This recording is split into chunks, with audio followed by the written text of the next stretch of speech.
comme genre Ibrahima Pouy wala président la le président mu dem ba ci biir rek mu moyen benn dédicace di ko wax ne namm nañ ko alors ci émission bi lañ bokk ci lañ bokk nag waaw ñoom ñëpp ci lañ bokk vraiment ci noonu dañuy tàmbali waxtaan wi nag daal di koy door rek haute cour de justice tout à l'heure président Lamine Gueye yaa ngi koy brosser jëm ci cas Sophie Gladimo di maire Joal moom itam démb gis nañ ne dañ ko placé sous mandat de dépôt tey ñu gis Moustapha Diop également ñu def ko sous mandat de dépôt mu fekk ji d'âge bi nga xamante ne moom moo nekkoon ci ministère am également ci problème mu masque yi muy ñeel wàllub 900 et quelques millions yi nga xamante ne voilà moom lañuy leen ni toppee jëm ci luubal alalu mbooloo. Alors président, sur la question déjà gisaat nañ encore forum du justiciable di alerter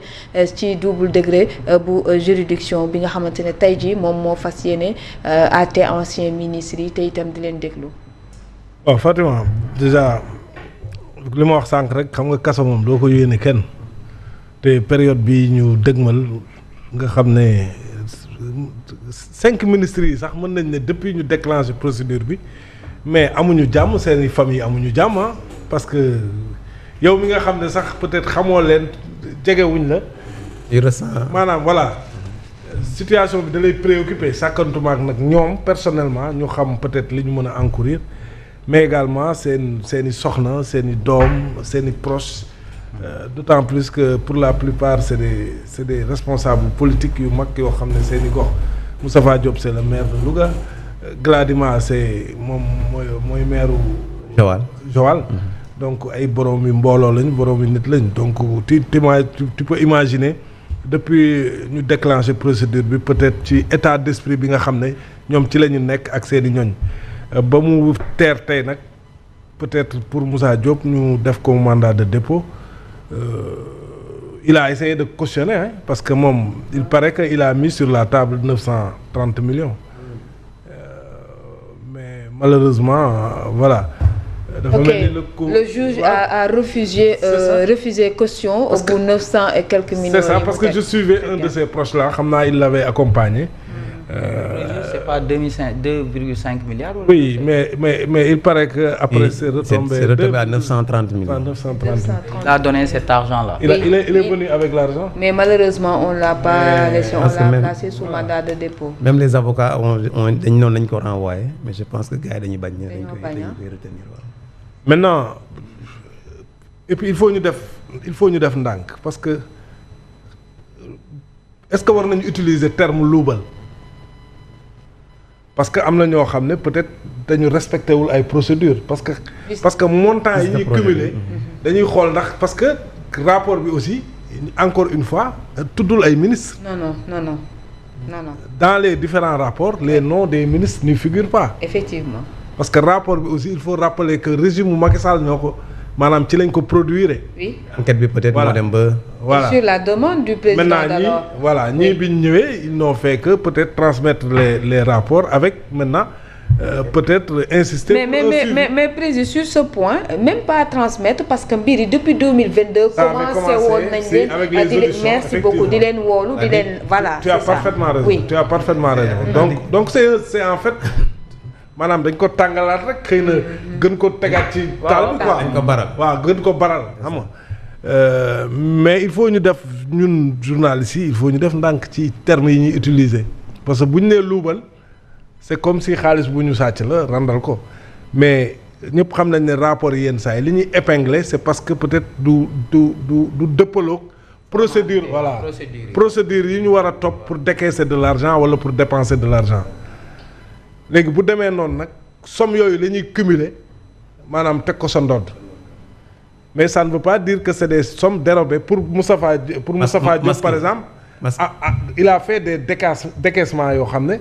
argent liquide lañ doon fayee te loolu dañ koy bañ. waaw tey itam ak ci caution bi nga xamante ne presque 1 milliard moom mu génnee ko pour fay ko aussi est-ce que du loolu moo tax ñu gàntal ko. non caution daal boo amee somme bi c'est-à-dire bu ñu lay parce que aussi bu leen fàtte ni procureur yi bi ñu doon def conférence de presse qu'est-ce qu'ils ont dit le principe c'est de recouvrer l'argent. L'argent. C'est pas la finalité c'est pas de mettre les gens en prison mais c'est de tout faire pour recouvrer l'argent su fekkee ne ci principe boobu la ñuy demee kay ku cautionné. ko war a bàyyi automatiquement. ah mais mun nga ko sax xanaa à la limite sax takkal brassard bàyyi ko mu dem le temps que on continue les enquêtes ba nga xam ne bu ñu taxawee jugement en s'assurant que du génn dëkk bi et l'État a les moyens de s'assurer que ku mu bëggul nga génn dëkk bi doo fi génn et je pense que le cas de Mansour Faye est un cas pata donc jàpp naa ne daal Moustapha Diop def nañ ko mandat de dépôt donc sur deux ministres man dama leen xalaat trop parce que bés bu ñu rëccee maanaam bu ñu amul non-lieu ci instruction bi mais fee ñu jëm ne moom buñ fa ils n'ont rien à espérer ci haute cour de justice bee nga xam ne c'est des députés maanaam seeni wujj ñoo fa ne seeni wujj politiquement parlant donc xam nga keroog temps yi maa la naan lu ñu mën nañ ko génne ci commission d'instruction bii nga xam ne sax c'est composé de magistrats jusqu'à preuve du contraire dañuy jàpp ne ñoom vraiment yoon la ñuy doxal donc nga am fii problème nag bañ def le mandat de dépôt loolu nag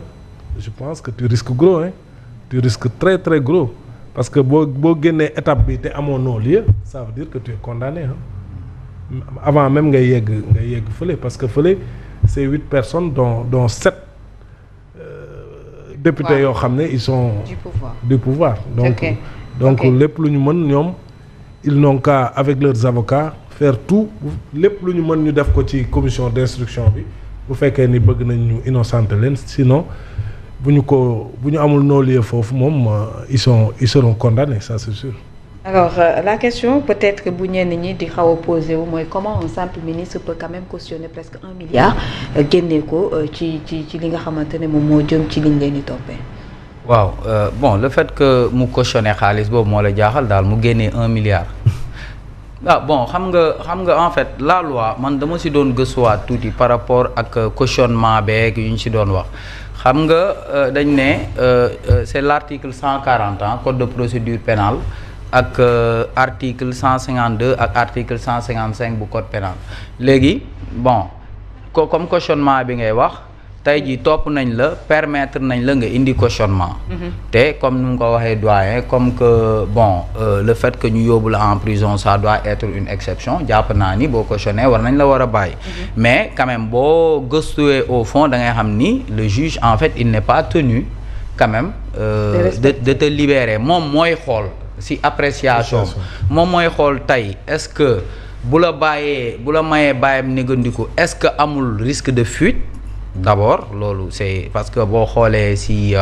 xawma si ban kii la si d'âge am fuir ban est-ce que du Sophie Gladima si am na ko waaw am na koo xam ne d'âge am dafa daw léegi moom day xool tey est-ce que amul risque aussi pour nga fuite pour nga daw wala est-ce que amul tamit risque aussi pour ñi nga xam ne nii topp nañ leen ñu dem di waxaat seen biir maanaam di déggantooy seen biir bon te loolu mën na compromettre enquête bi yooyu dafa doon ay paramètres yoo xam ne nii dafa bokk ci loi bi léegi nag bon par rapport ak ñeneen ñi nga xam ne nii peut-être dañ leen di toppee pour ay corruption wala blanchiment de capitaux ça moom c'est un peu différent parce que loolu tamit c'est très difficile parce que quand bu fekkee dañ la toppee blanchiment de capitaux tey mën nga indi xaalis le juge estime que xaalis bi nga ko tegal ci table bi xaalis bi ci blanchiment de capitaux bi la bokk xam nga ñooy doon wax ci affaire Tahirou Sarr ñu bëri yaakaaroon nañ ñu war naa mën a génn mais effectivement génnul te cautionnement bi lu tax mu gën a metti mooy tey bu fekkee ni yow par exemple benn Farba Ngom ñu ne la 125 milliards lañ lay kii pour sax ñu mën la bàyyi nga génn foog nga jël 125 milliards parce que on dit la totalité on dit pas dañ ne si la somme est supérieure est supérieure ou égale à 1 million de francs CFA il faut cautionner l'intégralité de et en espèces waaw et en espèces et pas en nature oui léegi qu'est-ce que tu veux tey léegi ça c'est difficile parce que tey imagine-toi tey benn si tu sors 125 milliards ñu ne hop sàccee moo ngi nii sàcc moo ñoo ngi koy jiiñ dëmm moo ngi noonu di soccoo kii waliir comprendre ouais alors que aussi si tu ne donnes pas aussi l'argent tu risques d'être en prison te beneen paramètre bi aussi mooy la comment dirais-je mooy instruction bi le fait que ñu mettre la en prison on dit que c'est illimité l'essentiel mooy du dépasser comme bu fekkee dans yow li ñu lay toppee peine maximale bi c'est 5 ans wala 3 ans du dépasser loolu mais c'est illimité donc ça veut dire que aujourd'hui rien ne lie au juge actuellement c'est difficile pour eux léegi nag man je plains un peu une personne comme Sophie Gladima quand même parce que je me dis que Sophie Gladima yow ci période du Covid da nga bëggoon ñu tabax benn centre waa ji jox nga ko xaalis mu jënd matériel bi benn erreur nga def mooy da nga ko fay avant mu exécuter travaux yi te ki nga xam ne nii exécuté wu ko nee na moom il est prêt aujourd'hui à rendre cet argent là donc je me demande pourquoi garder Sophie Gladima en prison donc c'est bon c'est compliqué c'est un peu compliqué en tout cas pour les personnes yi nga xam ne dañ leen di topp day waroog li procureur yi waxoon na parce que le principe c'était de recouvrer l'argent et non pas de mettre les gens en prison ñoom ñoo ko waxoon c'est ça donc bu dee loolu la kay ku fay normalement waroo ko yóbbu foofu jusqu'à preuve du contraire ba keroog ñuy taxaw ci kanamu juge bi et moo tax je pense que pour embrayer ci jusqu'ii boobu noonu